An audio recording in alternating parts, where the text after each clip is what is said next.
বগুড়ার গাবতলীর বুরুজ গ্রামে কোনো প্রকার বৈদ্যুতিক মোটর কিংবা সংযোগ ছাড়াই সাবমার্সিবল পাম্প থেকে বের হচ্ছে পানি। যে ঘটনাকে ঘিরে গেল কয়েকদিন থেকে লোকমুখে আলোচনা যেন থামছেই না। প্রায় এক সপ্তাহের বেশি সময় ধরে সেখানে অনবরত বের হচ্ছে পানি, যা দেখতে এখনো গ্রামটিতে দূর দূরান্ত থেকে ছুটে আসছে উৎসুক মানুষ। বিষয়টি প্রাকৃতিক নাকি অলৌকিক জট খোলেনি এখনো, যাতে ছড়ানো হচ্ছে নানা ধরনের গুজবও। জানা যায়, অবসরপ্রাপ্ত পুলিশ সদস্য জাবেদ আলী ও তার ভাই আলতাফ হোসেনের বাড়িতে খাবার পানির জন্য ২০০ ফুটের বেশি গভীরতায় একটি সাবমার্সিবল পাম্প স্থাপন করা হয়। পাম্প স্থাপন করলেও সেখানে বৈদ্যুতিক মোটর বা বিদ্যুৎ লাইন না দিতেই গত ২৭ জুন থেকে বাড়ির মালিক লক্ষ্য করেন পাইপ দিয়ে নিচ থেকেই পানি উত্তোলন হচ্ছে, তাও অনবরত। যে খবর মুহূর্তেই ছড়িয়ে যায় চারিদিকে।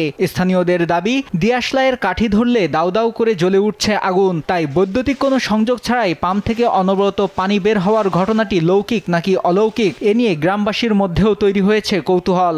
ব্যাপারে আমরা দেখছি, দেখে আমরা কৌতূহল হয়, আমরা তো আমি জানতে পারছি কয়েকদিন আগে যে ওখানে একটা হচ্ছে, সাবমার্সি বসাচ্ছে উনি। তারই একদিন পর জানতে পারলাম যে ওখানে নাকি পানি পড়ছে সবসময়। আমি মোবাইলে দেখছি, সবাই ভিডিও করে নিয়ে গেছে, তারপর আসে সত্যি চোখে দেখলাম, হ্যাঁ সত্যি ঘটনা। সাবমার্সিবল পাম্পের পাশেই আছে গ্রামের অর্ধশত বছরের পুরনো মিয়ার বেটার মাজার। গ্রামবাসীর অনেকের দাবি, এই মাজারে আছে অলৌকিক সব ক্ষমতা। এবার পাম্প থেকে পানি প্রবাহের মধ্য দিয়ে কোনো মঙ্গল ঘটবে বলে ধারণা গ্রামবাসীর, যদিও অনেকে এটাকে আবার কুসংস্কার আর গুজব বলে উড়িয়েও দিচ্ছেন। পাশে মাজারটা খুব দামি মাজার, ওখানে মিয়ার বেটা বাস করে। ওখানে অনেক মানুষ করলে সেখানে সংশোধন হয়, বা যে বিপদের মধ্যে পড়ছে তাই যদি ওখানে মানুষ করে, তার সেটা বিপদ থেকে উদ্ধার হয়। এখানে যাই, কোনোটা ঘটনা ঘটলে এখানে মানসিক করলে ভালো হয়। আল্লাহ এখন খবর পাবি বাবা, আল্লাহ ছাড়া কেউ খবর পায়। ওইখানে যে আসে ট্রাক আটকে দেয়, ট্রাকে মানসিক করে দিয়ে গেলে ট্রাক ছেড়ে দেয়। তবে ঘটনাটি অলৌকিক কিছু নয়, বরং মাটির নিচে গ্যাসের ভালো মজুদ থাকায় এই পাম্প থেকে অনবরত পানি বের হচ্ছে বলে ধারণা সচেতন মহলের।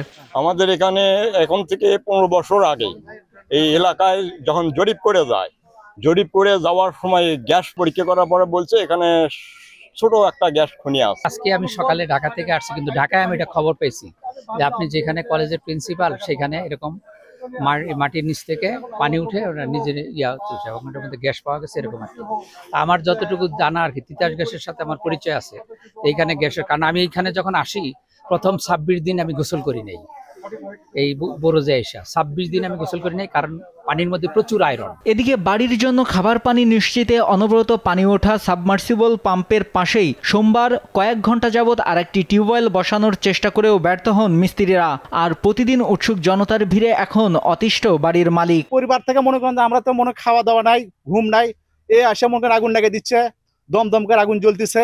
হ্যাঁ, এই যে দেখতেছেন তো পাইপ কত দূর আসছে, আবার এখানেও মনে করেন অত্যাচার শুরু করে দিচ্ছে মানুষের সাথে। মনে আমরা কি করবো এখন? সচেতন মহলের দাবি, প্রশাসন যেন দ্রুত বিষয়টি সমাধান করে, যাতে আর গুজব না ছড়ায়। নিউজ ডেস্ক, দেশ টিভি।